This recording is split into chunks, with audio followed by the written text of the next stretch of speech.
அமெரிக்காவின் போர்ட் லாடரில் நேற்றைய தினம் இடம்பெற்ற போட்டியில் நாணய சுழற்சியில் வெற்றி பெற்ற இந்திய அணி முதலில் மேற்கிந்திய தீவுகள் அணியை துடுப்படுத்தாட அழைப்பு விடுத்தது. அதனை அடுத்து களமிறங்கிய மேற்கிந்திய தீவுகள் அணியின் ஆரம்ப துடுப்பாட்ட வீரர்களான லீவிஸ் மற்றும் சார்ல்ஸ் ஆரம்பம் முதலே அதிரடியாக விளையாடினார்கள். பந்துவீச்சு சார்பில் பும்ரா, ஜடேஜா ஆகியோர் தலா 2 விக்கெட்டுகளை சாய்த்தனர்.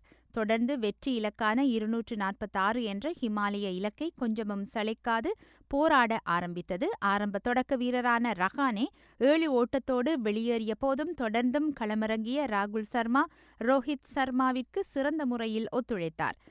ராகுல் சர்மா இறுதி வரை ஆட்டமிழக்காது 110 ஓட்டங்களை பெற்று களத்தில் இருந்தார். இறுதி நிமிடம் வரை விறுவிறுப்பாக சென்ற இந்த போட்டியில் இறுதி ஓவரில் 8 ஓட்டங்கள் பெற வேண்டிய பிராவோவின் பந்துவீச்சிலும் 1 ஓட்டம் வித்தியாசத்தில் தோல்வியடைந்தது.